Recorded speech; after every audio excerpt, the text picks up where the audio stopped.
तो sir interior में जो खर्चा होता है तो वो आप जो काम करवाते हैं, हमारे भाई दोस्त हमारे प्यारे जो भी काम कराते हैं, तो वो उनके कैसे तय करते हो कि भाई इसमें बजट पूछते हो? भाई थोड़ा बजट का आइडिया ले लेते हो। अच्छा, आइडिया ले लेते हो भाई इस मकान में इतने, अगर वो जैसे आप बोलते हैं 10 लाख रुपए इसमें लगेगा, तो उसके बाद 10 बजट नहीं है, तो फिर उसको समझाते हो कि भाई ये काम इतना हल्का होगा या ऐसे होगा? बिल्कुल, उसमें हम उनको ऑप्शन देते हैं ऑल्टरनेटिव की, जैसे आप पत्थर नहीं लगा सकते फ्लोरिंग में, तो पत्थर का बजट कम कर देते हो। हाँ, जैसे 100 रुपये फुट का पत्थर नहीं लगा सकते आप, लेकिन आप में 40 रुपये फुट की टाइल लगा देते हैं। कभी आप में ऐसा होता है कि मैं नहीं करूंगा, सस्ता काम नहीं करना, मुझे अपने स्टेटस के हिसाब से काम करना है, तो उसमें कैसे कंप्रोमाइज करते हो? नहीं, इस तरीके से तो नहीं करते। कोशिश करते यही है कि क्लाइंट के बजट के हिसाब से काम करते हैं, चाहे सिर्फ 8 लाख का बजट हो या 7 लाख का बजट हो, कोशिश यही होती है। तो आप कितने बड़े होटलों में या बड़ी कोठरियों में कितने गज तक आपने अभी तक करा है? ज्यादा से ज्यादा कितना बड़ा प्लान करा है?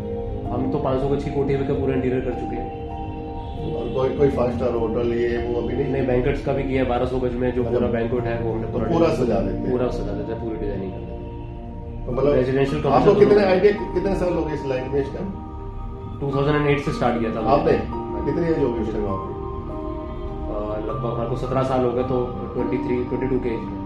तो मतलब फिर तो बहुत एक्सपीरियंस हो गया, लेकिन आपकी एज लगती नहीं है 38 की, अरे लगते हैं 27-28 साल के बच्चे लगते हैं। थैंक यू फॉर द 27-28 साल के बच्चे, पर्सनैलिटी ऐसी है ना आपकी। Thank you for the compliment. तो और आपको क्या सलाह देना चाहते हैं? जैसे आपसे कोई काम नहीं कराता, तो इंस्टाग्राम फेसबुक में जो हमारे फैमिली मेंबर है या परिवार है, उनको किसी ने काम कराना, तो आप फ्री में क्या सलाह देते हैं उनको कि अगर आपने इंटीरियर कराना तो क्या क्या उनको? देखो, मैंने क्या नोटिस किया, आसपास में क्या नोटिस करता हूँ, लोग कंस्ट्रक्शन करा लेते हैं, इंटीरियर का काम करा लेते हैं, करोड़ों पैसे डाल देते हैं, पर उनको एक बार चीज दिख के नहीं आती। अच्छा, वो दिखती नहीं कि उसने करोड़ों रुपए वो कैसे करें? उनको नहीं पता, नॉलेज, मुझे नॉलेज नहीं है इंटीरियर का। उसी के लिए हम इंटीरियर डिजाइनर का हमारा काम है। नहीं सर, मैं दिनेश जी ये नहीं कह रहा बेटे, मैं ये कह रहा हूँ कि आप तो बढ़िया कर रहे हो, लेकिन उनको सारी दुनिया तो आप तक पहुंच नहीं पाएगी ना। हाँ जी। तो वो कैसे मानो अपने एरिया में इंटीरियर वाले को देखें, तो वो क्या परखे, कैसे समझे कि भाई हमें इससे काम कराए तो अच्छा हो जाए? वो कैसे, उनको कैसे नॉलेज हो? क्योंकि उनके 10-20 लाख लग गए, बेकार हो गए, इंटीरियर वाला पैसे लगा गया। जैसे को खाने वाला खाना बनाता है, कोई तो बहुत वही सामान डालता है, बहुत बढ़िया बनाता है, कोई वही सामान डालता है, खाने का मजा नहीं आता। तो ऐसे भी तो इंटीरियर का भी तो ऐसे ही होता है ना सर? बिल्कुल बिल्कुल। तो वो कैसे परखे, कुछ आइडिया दे सकते हैं कि अपने एरिया में इंटीरियर को क्या क्या चीज देखे, कैसे परख पड़े? सबसे पहले तो आपका जो भी इंटीरियर वाला है, उसका जो माइंडसेट, उसकी जो चॉइसेस, उसका जो स्टाइल है, जिस स्टाइल से वो इंटीरियर डिजाइन करता है, वो आपसे मैच कर रहा है नहीं कर रहा। अच्छा। सबसे जरूरी काम तो ये है, और वो ट्रस्ट वर्दी है कि नहीं। नहीं, एक चीज और भी तो, दोनों चीजें। दिनेश जी, एक चीज और भी जो मेरे मन में आया है, तो हम पहले काम कराते हैं, तो हम पहले उसके 2-4 काम क्यों ना देख लें?